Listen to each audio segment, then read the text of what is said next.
नमस्कार दोस्तों, मैं मुकेश सिंह आपका हार्दिक स्वागत करता हूं। आज मैं उत्तर प्रदेश शिक्षक पात्रता परीक्षा नवंबर 2011 में पूछे गए पर्यावरण अध्ययन के कुछ खास प्रश्नों को आपके लिए लेकर आया हूं।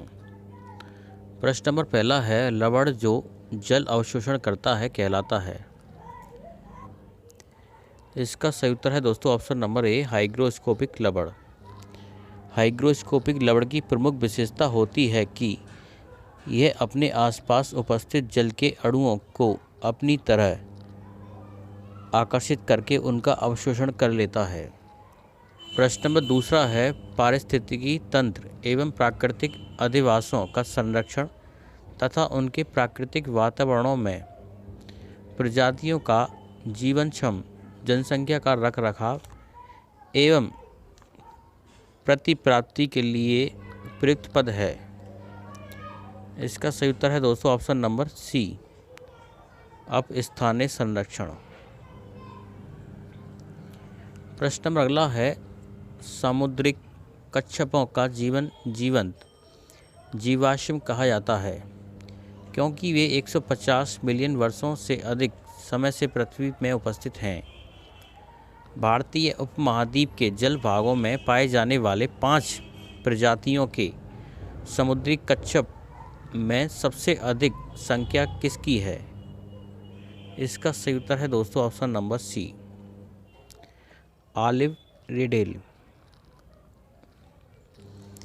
प्रश्न नंबर अगला है, विश्व ऊष्मायान के लिए निम्न में से कौन एक कारक है?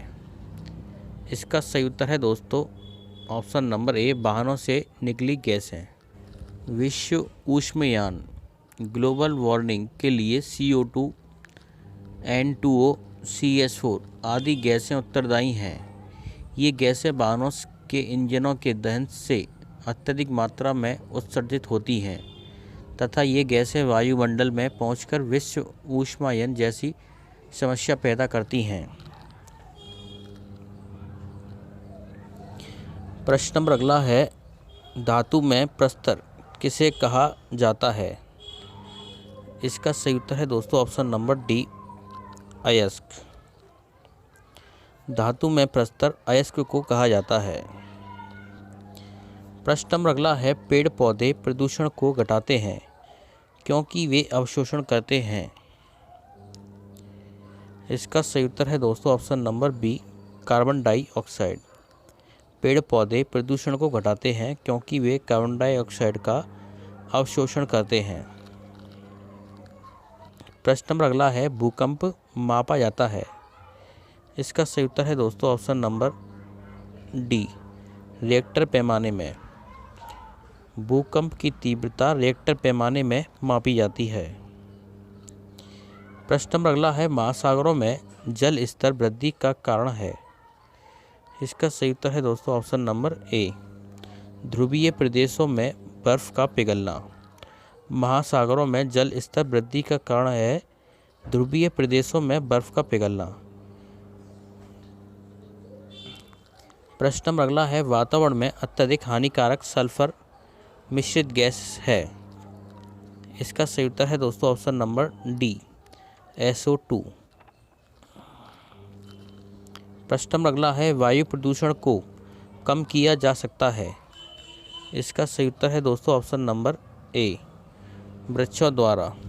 वायु प्रदूषण को वृक्षों द्वारा कम किया जा सकता है।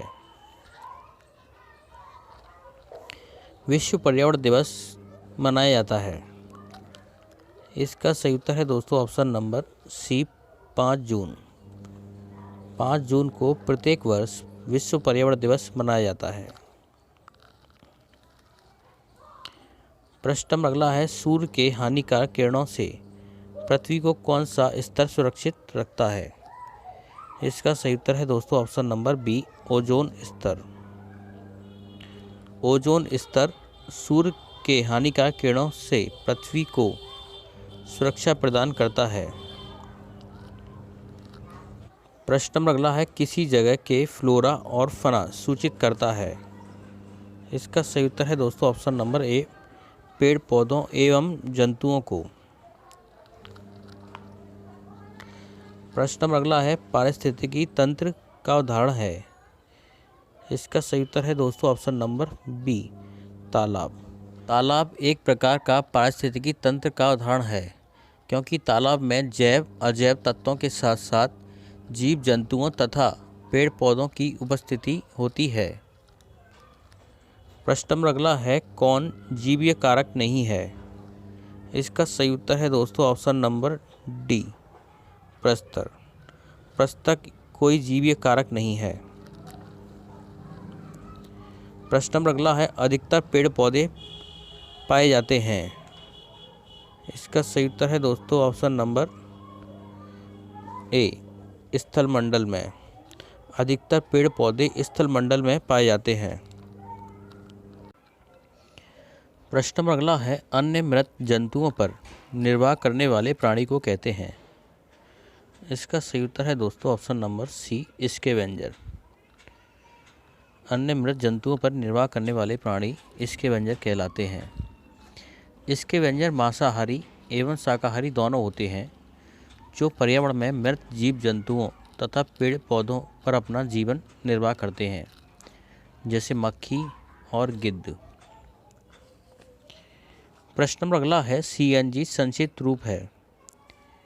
इसका सही उत्तर होगा दोस्तों option number B compressed natural gas.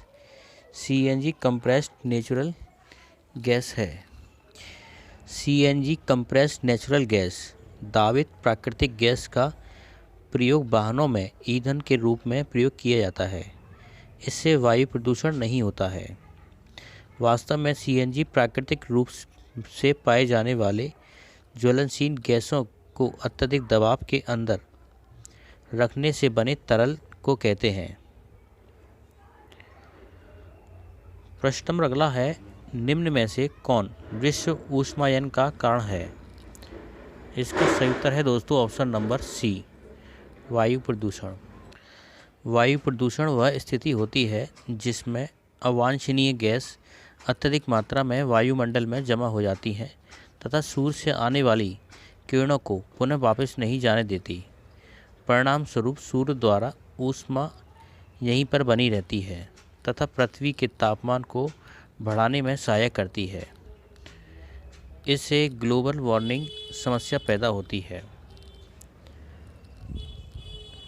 प्रश्न नंबर अगला है महासागर पृथ्वी पृष्ठ के अधिकांश जगह आवृत किया है, जो लगभग है। इसका सही उत्तर है दोस्तों ऑप्शन नंबर ए 3/4।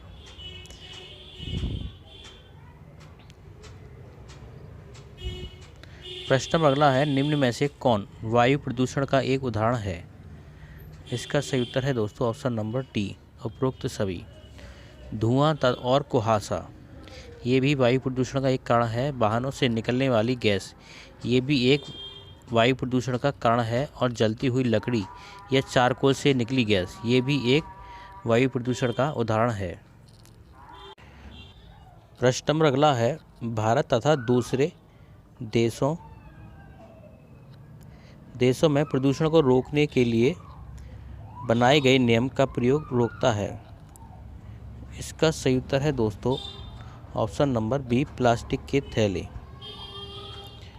प्रदूषण को रोकने के लिए भारत के साथ साथ अन्य देशों में भी पॉलीथीन के प्रयोग पर रोक लगा दी गई है, क्योंकि पॉलीथीन को ना तो आसानी से नष्ट किया जा सकता है और ना ही इसका पुनर्चक्रण कर पाना आसान होता है।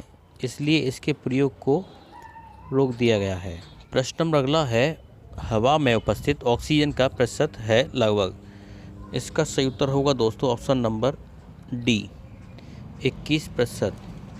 वायुमंडल में अनेक प्रकार की गैसों का मिश्रण है, जिसमें नाइट्रोजन का प्रतिशत 78% है और ऑक्सीजन का लगभग 21% है और कार्बन डाइऑक्साइड का 0.03 है तथा शेष 0.97% में गैसें शामिल हैं। प्रश्न नंबर अगला है परम तापमान पैमाना कौन सा है। इसका सही उत्तर है दोस्तों option number C Kelvin. Kelvin परम तापमान पैमाना है। प्रश्न नंबर अगला है, प्रकाश संश्लेषण संपादित होता है। इसका सही उत्तर है दोस्तों ऑप्शन नंबर ए, सभी पौधों द्वारा। प्रकाश संश्लेषण सभी हरे पौधों द्वारा संपादित होता है। ध्वनि या ध्वनि प्रदूषण मापा जाता है। इसका सही उत्तर है दोस्तों ऑप्शन नंबर सी, डेसिबल में। ध्वनि एक सामान्य व्यक्ति 70 से 80 डेसिबल तीव्रता की ध्वनि सहन कर सकता है। इससे अधिक तीव्रता ध्वनि प्रदूषण कहलाती है। प्रश्न नंबर अगला है, निम्न में से कौन सी अंतर्राष्ट्रीय संस्था पूरे विश्व में पर्यावरण सुरक्षा की देखभाल करती है। इसका सही उत्तर है दोस्तों option number D, UN. UN अंतर्राष्ट्रीय संस्था पूरे विश्व में पर्यावरण सुरक्षा की देखभाल करती है, जबकि WHO अंतर्राष्ट्रीय संस्था स्वास्थ्य संबंधी देखभाल पूरे विश्व में करती है। प्रश्न नंबर अगला है, कीटनाशकों के अत्यधिक इस्तेमाल से होगा। इसका सही उत्तर है दोस्तों ऑप्शन नंबर सी, जल प्रदूषण। कीटनाशकों के अत्यधिक इस्तेमाल से जल प्रदूषण में वृद्धि होती है। प्रश्न नंबर अगला है, निम्न में से कौन पर्यावरण के लिए हानिकारक है। इसका सही उत्तर है दोस्तों ऑप्शन नंबर डी, प्लास्टिक।